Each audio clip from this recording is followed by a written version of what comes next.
Wenn das Ego wieder laut wird, vielleicht reicht ja ein Blick auf eine Blume als Gegenstand unserer Kontemplation, ohne sie im Geiste zu benennen.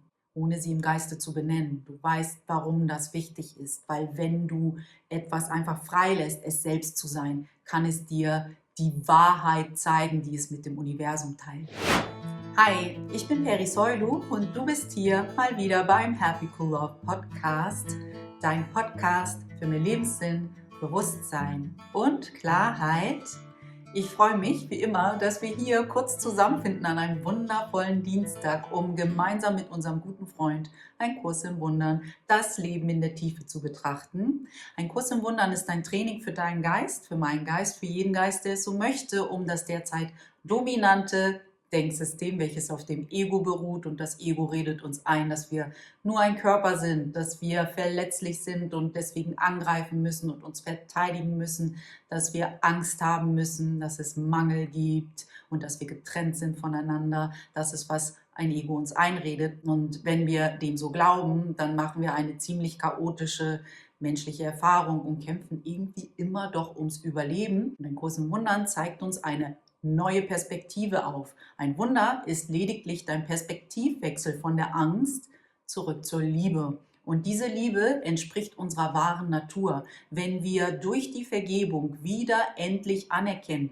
was wir wahrlich sind, nämlich nicht ein Körper und nicht ein Mensch, sondern ein unsterbliches Bewusstsein, das diese menschliche Erfahrung gewählt hat, dann können wir ganz anders durch diese menschliche Erfahrung schreiten. Wir sind viel gelassener, viel ruhiger, fühlen uns nicht sofort angegriffen und vor allem empfinden wir sehr viel mehr Glück, weil alles, was wir brauchen, um Frieden zu empfinden, ist in uns. Aber wenn wir uns mit dem Ego ablenken lassen, dann vergessen wir das. Und das ist, was das Ego will. Es will uns vergessen lassen, was wir wahrlich sind, damit es Macht über uns behält. Und ein Kurs in Wundern ist ein Weg, wie du wieder lernen kannst, was du wahrlich bist und das in diese menschliche Erfahrung mit einbeziehst. Heute will ich aber nicht nur den Kurs einbringen hier im Happy Cool Love Podcast, sondern auch ein Buch von Eckhart Tolle. Das Buch heißt Eine neue Erde und ich finde es wirklich lesenswert. Ich weiß nicht, ob du es schon gelesen hast. Ich glaube, normalerweise beginnen wir bei Eckhart Tolle mit dem Buch Jetzt und manchmal hören wir auch dort auf, aber ich kann tatsächlich noch 2 weitere Bücher von ihm empfehlen. Ich weiß nicht, ob er noch mehr Bücher geschrieben hat, aber 3 habe ich auf alle Fälle gelesen, nämlich Jetzt, Eine neue Erde und Stille spricht. Ich hoffe, es heißt so. Auf Englisch heißt es Stillness Speaks. Also ich habe es jetzt mal direkt übersetzt. Aber es wird nicht so schwer sein, diese Bücher zu finden. Eckhart Tolle, über ihn bin ich gestolpert, so ungefähr 2007. Und ich habe tatsächlich mit einer neuen Erde begonnen und danach Jetzt gelesen. Und warum ich gerade an eine neue Erde denke, obwohl ich so lange nicht mehr in die Hand genommen habe, das Buch, immer mal wieder, aber nicht ganz durchgelesen, immer so Passagen, seitdem ich es das erste Mal gelesen habe, ist, weil Frühling ist.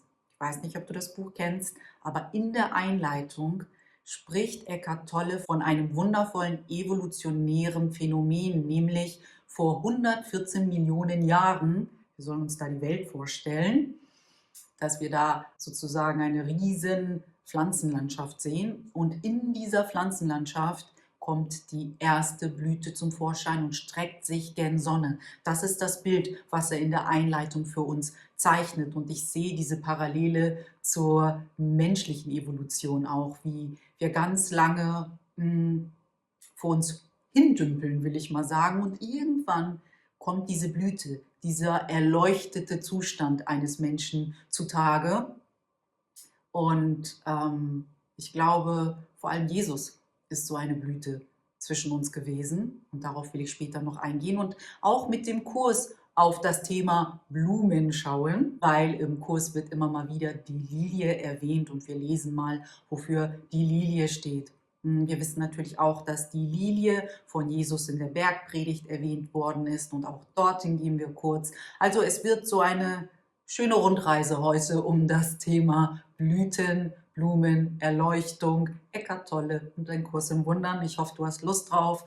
Ich beginne mal wieder beim Frühling, weil ich am Sonntag wieder so positiv überrascht war von der Plötzlichkeit des Frühlings. Ich weiß nicht, wie es dir geht, aber wenn der Winter so seinen Lauf nimmt und es eher dunkel ist und wir uns zurückziehen und die Natur so einen Winterschlaf macht, dann fühlt es sich so endlos an und von einem Augenblick auf den nächsten ist auf einmal der Frühling da. Auf einmal scheint die Sonne und die Krokusse blühen überall und die Narzissen und überall in den Blumenläden sehen wir wieder die Tulpen und es fühlt sich viel lebendiger, viel farbenfroher, viel lichtvoller an. Und ich zelebriere diese Zeit immer. Ich liebe insbesondere diese Anfangszeit im Frühling, wo alles auf einmal wieder sprießt, wo wir wirklich mit Lebendigkeit überall umringt sind. Und am Sonntag bin ich an so einer wunderschönen Wiese mit ganz vielen Krokussen. Das war so eine Fülle von Blüten vorbeigefahren. Und jedes Mal, wenn das passiert, jedes Mal, wenn ich in diesem Moment des Frühlings bin, muss ich an das Buch und an diese Einleitung von Eckhart Tolle denken, von dem Buch Eine neue Erde. Und ich kann nicht anders außer stehen bleiben. Ich muss stoppen und diese Schönheit so aufsaugen. So geht es mir immer. Ich saug das auf und dann denke ich immer, eigentlich muss das doch jedem so gehen, dass er diese Schönheit aufsaugen will. Aber so ist es nicht. Manche bleiben stehen, aber es sind eher wenige, habe ich das Gefühl. Die meisten haben sogar sonntags keine Zeit, um kurz stehen zu bleiben. Und diese so vergängliche, das ist, glaube ich, auch das Besondere vielleicht am Frühling, dass diese Krokuszeit so vergänglich ist und dass sie trotzdem von vielen von uns komplett ignoriert wird. Also die meisten hatten es zu eilig, um kurz, auch wenn es nur eine Minute ist, mit dem Fahrrad zu stoppen und diesen Reichtum, dieses Geschenk der Natur wirklich anzunehmen und Danke dafür zu sagen. Und dann gab es auch noch die anderen, die dann angefangen haben, die Krokusse so zu pflücken, wo ich so dachte, oh, okay, vielleicht kann man gar nicht ertragen, dass man diese Schönheit nicht nur für sich selbst hat und muss sie mit in sein Wohnzimmer nehmen, damit man an ihr klammert. Das ist, was ich dann dachte, was vielleicht in einem los ist, wenn man das nicht einfach so stehen lassen kann und bewundern, sondern es mitnehmen muss und dann bewundern will. Aber wie dem auch sei, Frühling für mich eine der schönsten Jahreszeiten, die wir hier so haben. Für mich ist die schönste immer noch Sommer, aber Frühling ist gleich auf fast mit dem Sommer für mich.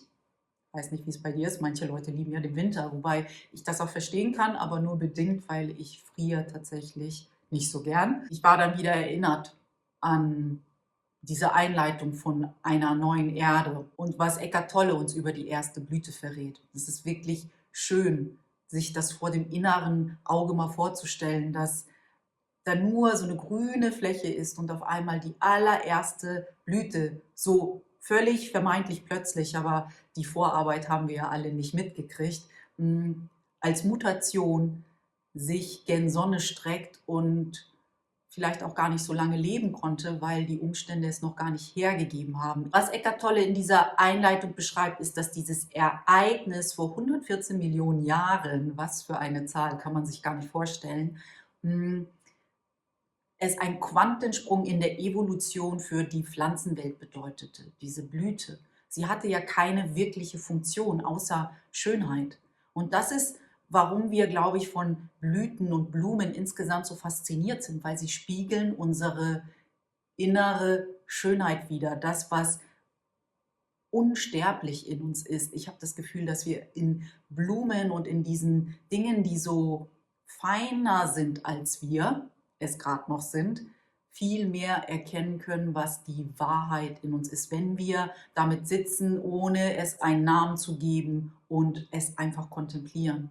Diese Schönheit, die zu uns spricht, die spiegelt ja unsere ewige Schönheit, die in uns ist, wider. Ich lese uns jetzt mal kurz etwas aus dieser Einleitung von Eckhart Tolle vor. Einem Menschen, der die Schönheit einer Blume sieht, werden dadurch vielleicht, sei es auch nur flüchtig, die Augen geöffnet für die Schönheit seines eigenen tiefen Wesens, seiner eigenen wahren Natur. Zum ersten Mal Schönheit zu erkennen, war eines der bedeutendsten Ereignisse in der Evolution des menschlichen Bewusstseins. Schönheit zu erkennen, weil sie unsere innere, tiefe und wahre Schönheit spiegelt.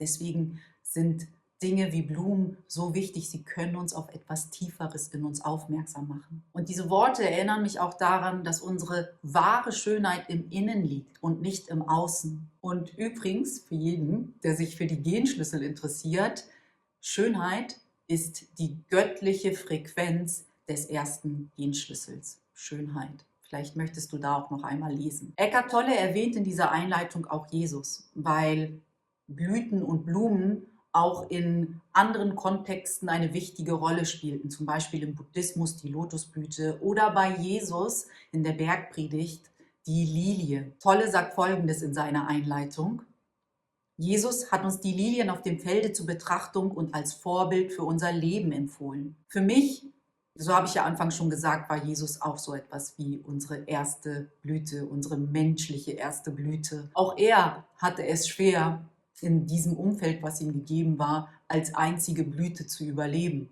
Eckhart Tolle schreibt es so über die erste tatsächliche Blume. Die erste Blühpflanze hat wahrscheinlich nicht lange überlebt und Blumen müssen über einen langen Zeitraum eine große Seltenheit geblieben sein, da die Umwelt ihre Ausbreitung höchstwahrscheinlich noch nicht begünstigte.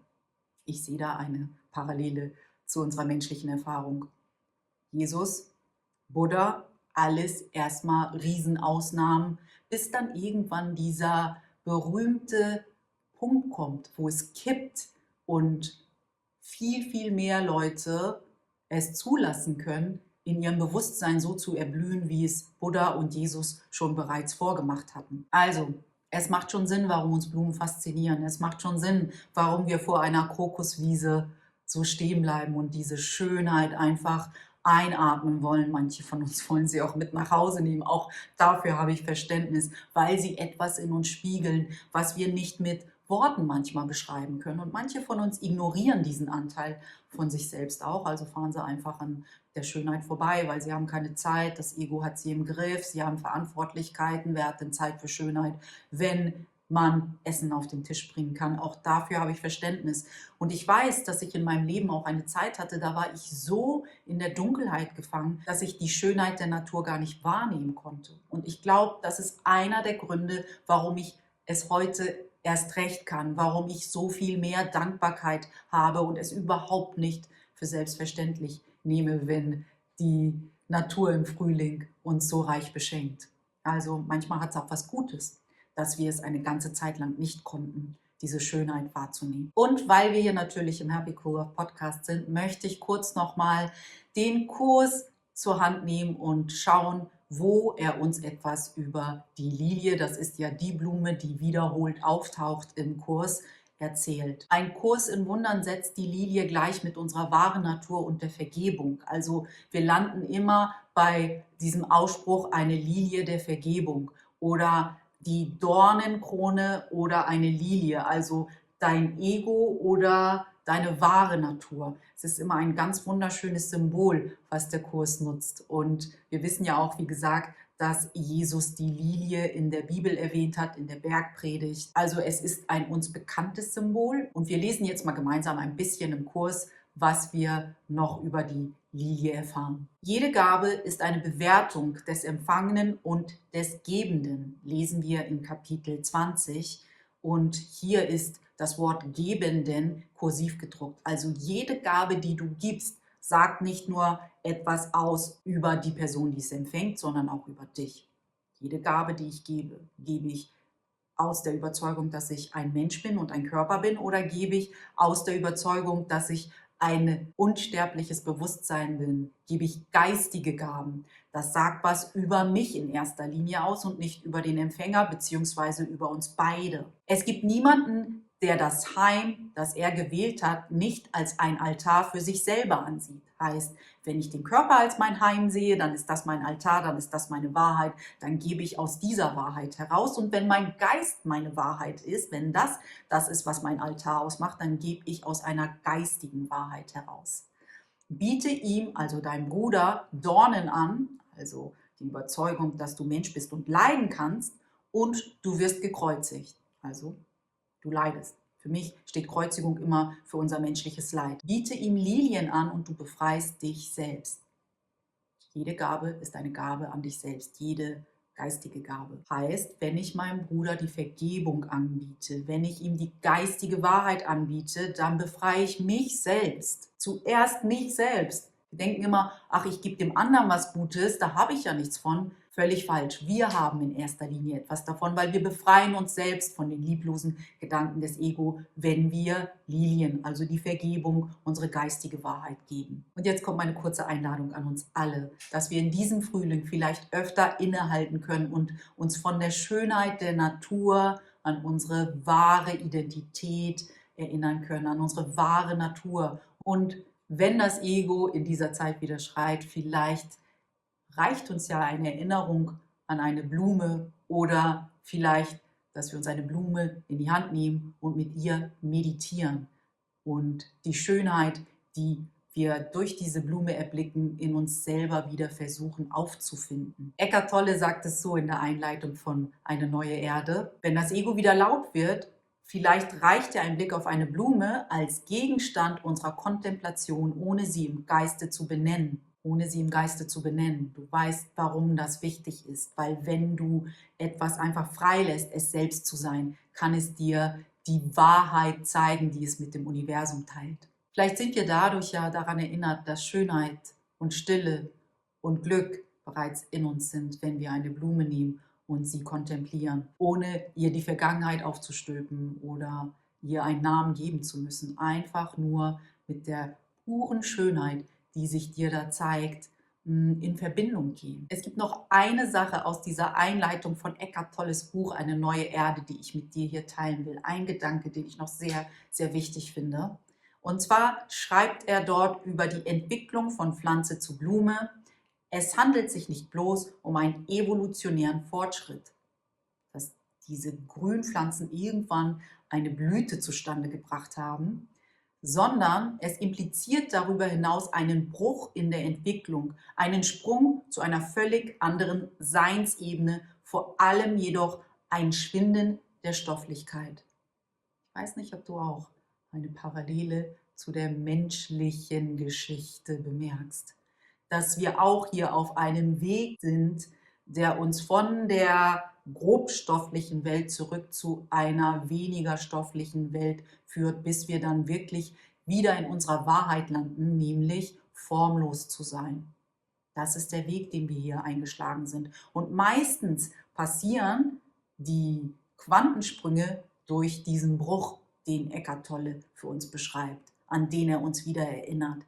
Er sagt, das ist nicht irgendwie so ein gradueller Ablauf, das ist wie so eine Mutation, mit der keiner rechnet. Wir wissen nicht, wann die nächst bewusstere menschliche Version uns erwartet, weil Homo sapiens ist auf alle Fälle nicht das Ende der Fahnenstange. Wir sehen es ja, wenn es das Ende der Fahnenstange wäre, würden wir uns ja nicht immer noch die Birne einschlagen, würde ich jetzt mal so sagen. Also von daher, es gibt noch Arbeit zu tun, es gibt noch Entwicklungsstufen, von denen können wir uns nicht mal ausmalen, wie sie sich anfühlen. Und daher, ich glaube auch für uns ist immer so ein Sprung in der Entwicklung drin, den wir überhaupt nicht vorhersehen können und wir können auch nicht wissen, wann er passiert. So wie vor 114 Millionen Jahren die Grünpflanzen nicht wissen konnten, dass die nächste Mutation eine Blüte hervorbringen würde.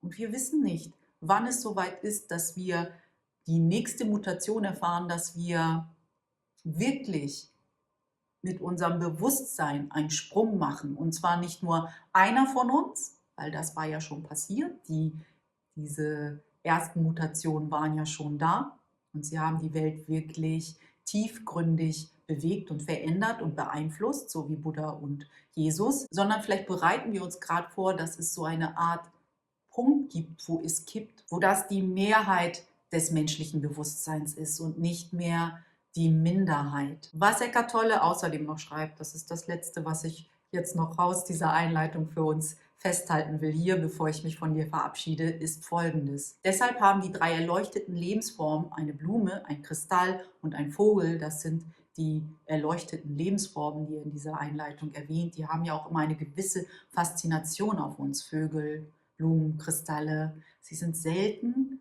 und sie haben etwas weniger Stoffliches. Seit unerdenklichen Zeiten eine so wichtige Rolle bei der Evolution des menschlichen Bewusstseins gespielt. Sie haben den Boden bereitet, also diese erleuchteten Lebensformen, wie er sie nennt, für einen tiefer greifenden Wandel im planetarischen Bewusstsein, der auf die Menschheit zukommt. Das hat er schon 2005 ungefähr geschrieben.